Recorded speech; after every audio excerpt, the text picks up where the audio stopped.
আসসালামু আলাইকুম। আমি শারমিন দোলা, শারমিন মম ব্লগ চ্যানেলে আপনাদের সবাইকে স্বাগত জানাই।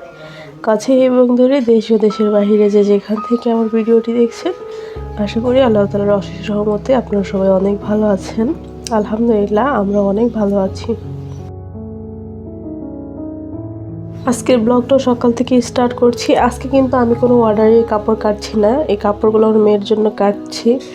আর এই ভিডিওটা অনেক আগেরই করা ছিল, তো এর মাঝখানে যেহেতু আমি কোনো ভিডিও আপলোড করিনি, সেই কারণে আসলে ভিডিও দেওয়া হয়নি। আর যতটুকু দিয়েছি রান্নাবান্নার ভিডিওই দিয়েছি, কিন্তু কাপড়ের মানে যে ভিডিওগুলো আমি তখন যে কাজ করতাম সেটা আসলে সচরাচর আমি কাউকে বলতাম না, আপনাদেরকে বলিনি, সেজন্য আর দেখানোও হয়নি। তো এগুলো হচ্ছে আমার মেয়ের জন্য একটা স্কার্ট তৈরি করব, তো সেগুলো কেটে তারপরে রেখে আসলাম। আরও কিছু কাপড় কেটেছি, ওটা আর আজকে শেয়ার করিনি, নেক্সট টাইম কোনো ভিডিওতে শেয়ার করব। তো কাপড় কাটার পর আমি এখন হচ্ছে কাপড় চোপড়গুলো ধুয়ে নিচ্ছি। এখানে অনেকগুলো কাপড় জমা হয়েছে, আর কাপড়গুলো ধুয়ে নিয়ে আমি শুকাতে দিয়ে এসেছি। সকালে ভিডিওটা আসলে করার পর আর ক্যামেরাটা অন করা হয়নি। এখন হচ্ছে প্রায় সন্ধ্যা বা রাত বলতে পারেন।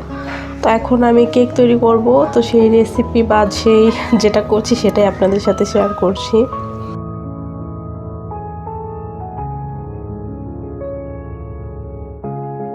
এখানে আমি 8টা ডিম দিয়ে কেক তৈরি করব। প্রথমে আমি 8টা ডিম একটা হাঁড়িতে ভেঙে নিয়েছি, তারপর হচ্ছে ডিমের কুসুমগুলো আলাদা করে নিয়েছি।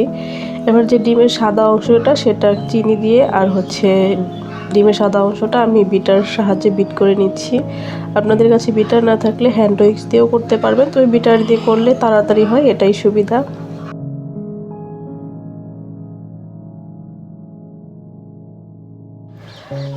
তারপরে হচ্ছে আমি ভালো মতো বিট করা হয়ে গেলে একটা ডিমের কুসুম সবগুলোই দিয়ে দিয়েছি, আর তারপরে দিয়ে দেবো ভ্যানিলা এসেন্স।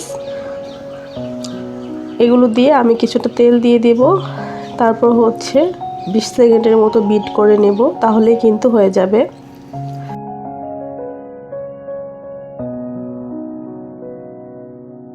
তেল দিয়ে বেশি বিট করা যাবে না, তাহলে কিন্তু ডিমের ফোমটা বসে যাবে, আর ডিমের ফোম বসে গেলে কেকটা খুব একটা ভালো হবে না। এখানে আমি ময়দা, বেকিং পাউডার আর হচ্ছে একটু বেকিং সোডা, স্বাদ মতো লবণ দিয়ে এগুলোকে চেলে নিয়েছি। তারপর হচ্ছে এই যে ডিমের যে ব্যাটারটা বানিয়ে রেখেছিলাম এটার মধ্যে আস্তে আস্তে দিয়ে, তারপর হচ্ছে অল্প অল্প করে দিয়ে আস্তে আস্তে মেশাতে হবে, যাতে ডিমের ফোমটা নষ্ট না হয়ে যায়।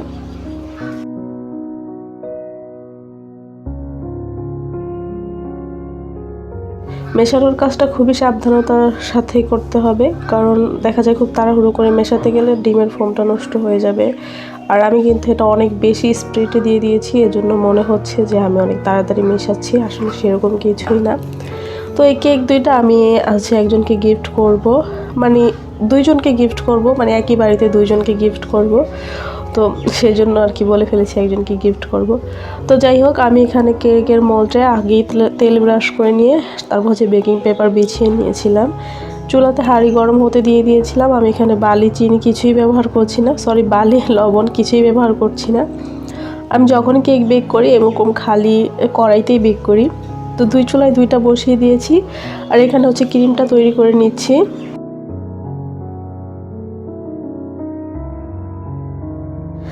এখানে আমি বিবো হুইপ ক্রিম নিয়েছি 2 কাপ, কিন্তু 2 কাপ ক্রিমে আমার হচ্ছে কেক দুইটা মানে পুরো ডেকোরেশন করা হয়নি। আমি কিন্তু খুব সিম্পলভাবেই করেছিলাম ডেকোরেশনটা, তবুও আমার হয়নি। তো এখানে পরবর্তীতে আমি আরও কিছুটা ক্রিম বিট করে নিয়েছিলাম অফ ক্যামেরাতে।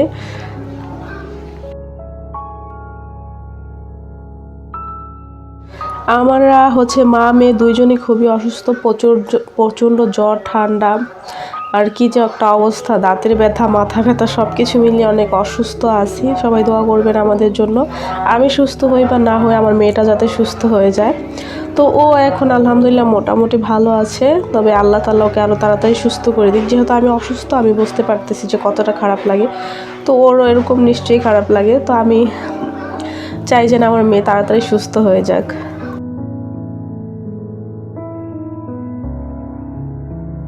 আমি কিন্তু ক্রিমের মধ্যে কোনো কিছু অ্যাড করিনি, শুধু চিনি ছাড়া। আপনারা চাইলে এখানে ভ্যানিলা এসেন্স বা যে কোনো চকলেট এসেন্স বা যে এসেন্সটা আপনারা পছন্দ করেন সেটা দিয়ে দিতে পারেন। তো আমি শুধু চিনি দিয়ে বিট করে নিয়েছিলাম, আর এখানে কিছুটা পানি আর চিনি দিয়ে একটা সুগার সিরাপ তৈরি করে নিয়েছিলাম। তো সেটা দিয়ে তারপর হচ্ছে ক্রিম দিয়ে আমি হচ্ছে 3টা লেয়ার আর কি করেছি কেকটা। কেকটাকে 3 ভাগে ভাগ করে নিয়ে তারপর হচ্ছে সুগার সিরাপ আর হচ্ছে ক্রিম দিয়ে তারপর হচ্ছে কভার করে নিয়েছি। আর এই কাজটা আমার কাছে অনেক কষ্টের মনে হয়, কারণ সহজে ফিনিশিং আনা যায় না, যেহেতু আমি প্রফেশনাল না। মাঝে মধ্যে বছরে 2টা একটা কেক বানাই খাই, এটাই।